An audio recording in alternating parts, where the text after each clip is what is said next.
Bullets may fly around, but I'll lay down.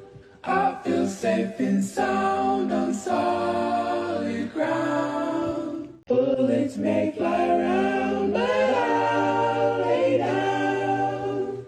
I feel safe and sound on solid ground. Comment ça se passe les Zinzins de l'espace? C'est Lolo Manga, bienvenue sur la chaîne Manga. En veux-tu? En voilà, c'est reparti les amis pour une vidéo achat manga du mois des familles. Et oui, c'était le mois de janvier, un mois interminable. On touche notre salaire vers mi-décembre. Une fois début janvier, on a claqué de la thune. Et on se dit, oh bordel, il reste 31 jours. Et donc après, on galère. Et donc j'ai acheté ces achats là il y a quelques jours, là, juste avant que la vidéo elle sorte. Juste avant que je fasse le tournage, le montage, tutti quanti. Pour pouvoir vous proposer les achats dont j'avais envie, effectivement. Mais je pouvais pas me permettre parce que j'avais trop flambé avec les fêtes et tout ça, et avec un mois de janvier qui, comme je vous dis, est très long, très interminable. Encore une chance, maintenant on a février un peu plus court, peut-être un peu moins d'achats, je pense, j'en suis même pas certain. Après un mois de mars qui suit son cours, et on est reparti de nouveau pour une belle année sur la chaîne Lolo Manga. Merci à tous de votre soutien. Vous le voyez ici, nouveau décor, j'ai un petit peu redisposé, fini la borne arcade. On repart sur quand même plus de manga dans le visuel. Vous le verrez, ça évoluera au fil des mois.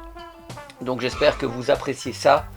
Sans plus tarder, j'ai un peu la voix qui part en live. Sans plus tarder, écoutez, grosse sortie. Ça, j'avais envie de vous en parler. Requiem, Chevalier Vampire. C'est la BD, vous vous rendez compte, la bande dessinée qui se met au format manga. Et donc c'est assez incroyable, hein, c'est assez singulier pour le mentionner. A priori un très chouette design, hein, un petit peu gothique, vampire. Vous savez que sur la chaîne de toute façon on allait apprécier. J'espère que ça sortira quand même assez rapidement. Je ne sais pas combien de tomes sont prévus. C'est une jaquette promotionnelle, hein, pour l'achat du premier tome Day One. Donc ici, on va juste lire vite fait le synopsis. Fauché par la mort, Henrik se réveille amnésique sur Résurrection, un monde où le temps et les terres se sont inversés.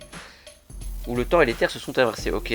Adoubé, chevalier vampire sous le nom de Requiem, le voici projeté au cœur d'un conflit entre vampires et autres créatures démoniaques. Alors que ses premiers exploits s'écrivent dans le sang, une obsession le guide, retrouver Rebecca, qu'elle soit sa réincarnation. Découvrez l'adaptation radicale et furieuse de Requiem en manga. Ça a l'air génial. Franchement, ça a l'air génial. Je vous le recommande vivement. Requiem. Écoutez, on verra ce que ça donne dans les mois qui viennent. De quoi je vais vous parler? Ouh là là, ça tombe. Crows, tome 5. Franchement, un bon débit. Kana a mis le planning des sorties pour Crows. Je crois que d'ici la fin d'année, on en sera au tome 7 ou au tome 8. C'est correct en termes de sortie.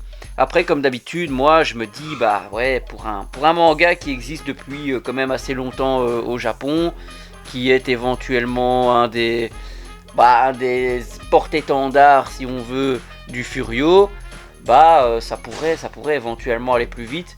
Bon, Kana, ils ont un planning de sortie bien prédéfini. Ils ont, effectivement, beaucoup d'autres mangas en simultané qui doivent sortir. Donc, bon, voilà, on va pardonner.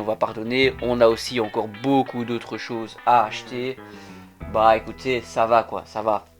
Ici, on a Wild Strawberry, tome 5, avec une jaquette exclusive au premier tirage, qui est sous cette jaquette là, qui est une jaquette réversible. Et ça j'aime bien, hein. Je préfère avoir une jaquette réversible qu'avoir deux jaquettes. Alors White Strawberry, toujours aussi bien ce manga. Après je pense que ça redescend d'un cran. Ça va, ça reste ultra violent. Il y a quand même beaucoup de choses dont on apprend sur l'univers. Ça reste pour moi, comme je vous l'ai dit, un gros mix si on veut entre Hell's Paradise, Kaiju et Tokyo Ghoul. Bon, écoutez, ce sont de très très très bonnes références, donc pourquoi pas, on va se laisser porter, on va encore se laisser tenter par ce manga, on verra ce que ça donne au fil des tomes, mais pour l'instant on tient bon, j'aime bien la lecture, ça va quoi. Alors, qu'est-ce qu'il y a ici? Bah oui, parlons-en, Jujutsu Kaisen, tome 29, je ne cesse de me répéter, hein, tous les mois je le mentionne, il est temps que ça se finisse, hein. Il est temps que ça se finisse parce que là, vraiment, ça part en live, hein, ça part en lobotomie style. Mais comme d'hab, Jujutsu Kaisen, à la base, c'est bien. Les persos, ils sont bien. Hein. À la base, l'histoire, elle peut sembler très bien. Mais l'auteur, il tire en longueur et l'auteur, il ne sait quoi faire de son manga. Il clôture les arcs très très bizarrement. Je pense qu'il va clôturer son manga très très bizarrement et peut-être assez abruptement, je ne sais pas, ou peut-être que, waouh, comme par hasard, ce sera une fin complètement incroyable, hein. Mais pour l'instant, j'ai totalement perdu goût à cette lecture, à ces combats qui sont interminables, à ces personnages qui s'entremêlent sans qu'on sache trop le pourquoi du comment. Non, Jujutsu Kaisen, c'est très mid, hein, c'est très mid pour moi comme shonen. Alors, Isaac chez Kiyun, le tome 18. Alors, Isaac et ses dessins très inégaux, hein. Tantôt on dirait que c'est dessiné par un enfant, et tantôt on dirait que c'est un adulte qui a dessiné et qui a dessiné magnifiquement.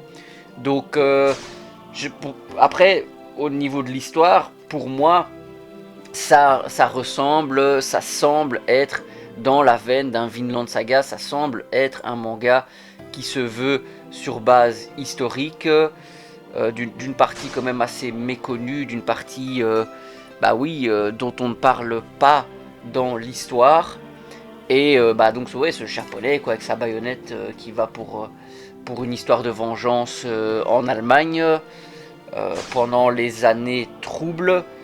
Hein, les années, je vais pas dire le chiffre, mais c'est XVII. À vous de savoir c'est quel siècle, c'est 20e siècle ou 21e ou 18e siècle. Je sais pas, franchement, je sais jamais les chiffres romains, c'est une galère.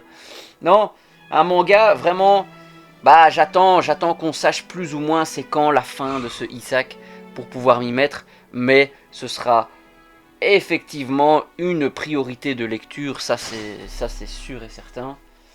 Ici on a du Ikoza Noko, bien sûr, la légende d'Oda Nobunaga, c'est du Tetsuo Hara, mais oui, et c'est une magnifique édition de Mangetsu, moi j'aime beaucoup en tout cas, regardez-moi ces belles couleurs, regardez-moi ce Nobunaga conquérant sur son cheval, franchement, et quand on feuillete... écoutez, c'est digne en tout cas de Tetsuo Hara, ça c'est sûr et certain. Seibo Kitahara, c'est magnifique. Un petit bémol, moi, par rapport à cette édition, c'est l'encre. L'encre, je trouve que c'est imprimé, c'est une encre, c'est très clair quoi. C'est très clair. Moi, franchement, ces dessins-là, ces magnifiques dessins-là, je trouve, ne sont pas sublimés par cette impression. Je pense que c'est problématique. Il faut une encre puissante, je pense, pour ce genre de dessin. Il faut une encre très très très sombre. Ici, c'est très très clair et je pense que c'est problématique. Mais bon, est-ce que moi j'ai à chaque fois comme par hasard, est-ce que moi j'ai un problème d'imprimage, je sais pas comment on dit, un problème d'impression sur mes tomes à moi, j'en sais rien. Est-ce que c'est propre au premier tirage, j'en sais rien. Mais c'est un petit peu embêtant. Alors, Servin ou Servine, le roi oublié, je vois que j'ai dégoté une édition, waouh, il y a carrément la jaquette qui s'enlève quoi. Purée, j'ai pas de chance, hein. Faudra peut-être que je le revende et que je rachète un tome, j'en sais rien. J'ai le chat qui va me faire une catastrophe ici. Écoutez, je n'ai pas encore lu ce Servin roi oublié. Comme je vous l'ai dit, c'est la règle des 3 tomes. J'attends que le 3e tome sorte, ça va, on en est déjà au tome 2, il y a quand même un rythme assez soutenu, assez intéressant. Et une fois que le tome 3 sortira, bah écoutez, je lirai ce manga avec plaisir. Kusuke Hamada, bah c'est seinen, hein, c'est un peu dans la veine, je pense, viking, médiéval. Non, bien sûr que c'est quelque chose qui peut me plaire, hein. Ça c'est sûr et certain. Comme on voit, bah oui, dans la veine de ces mangas qui sont sortis, La Vengeance d'Odin par exemple, hein. Je pense que c'est un manga qui est dans cette veine-là. Alors, My Home Hero, tome 26, c'est le dernier tome de la série. Personne ne parle de ce manga, qui à l'époque avait été recommandé par Maxime Chatham quand même. Donc je pense que c'est un thriller quand même assez intéressant. On verra comment ça se finit. Les dessins n'ont pas l'air foufou, mais bon, dans un thriller, c'est pas du tout quelque chose de primordial au-delà du scénario. Si le scénario est bon et que les dessins sont mid, eh ben moi je penserais que ce sera un très très bon manga. Mais il faut voir, il faut que je me mette dedans, hein. Ce n'est pas une priorité de lecture, mais je suis content d'avoir la série. Ça c'est sûr et certain. On va continuer avec du mangetsu, hein. Ace of Diamond, tome 6. Moi j'ai lu le premier double tome, j'ai beaucoup aimé. C'est une série qu'on ne pensait... qui n'arriverait jamais, hein, dans nos contrées, parce que c'est du baseball, parce que les gens ils s'en foutent du baseball chez nous, hein, il faut dire ce qui est. Déjà que c'est un manga, après ça parle d'un truc américain, c'est un peu comme High Shield 21 à la base. Franchement, High Shield 21, moi je vous disais, what the fuck, j'en ai rien à foutre du football américain, mais après l'avoir lu, c'était une révélation. Et c'est pas pour ça que je regarde du football américain aujourd'hui. Mais j'adore ce manga parlant de football américain. Et ben ici c'est la même chose, j'en ai rien à kicker du baseball. Mais j'adore ce manga qui a pour thème au final du baseball. Voilà, ça reste du manga de sport, hein, c'est très très chouette à lire. Bah on continue avec Mangetsu, Awashi, tome 32. Superbe jaquette, j'aime beaucoup cette jaquette. De manière générale, Awashi, c'est des très très beaux dessins. Ce sont de très très belles jaquettes. Ça se démarque quand même énormément, je trouve, d'un Blue Lock. Je pense que ça se démarque d'un Blue Lock, ça c'est clair et net. Donc c'est pas un doublon dans une collection, c'est pas parce que vous avez Blue Lock que vous pouvez pas avoir Awashi. Moi je pense que si vous aimez les mangas de foot, vous pouvez avoir les deux.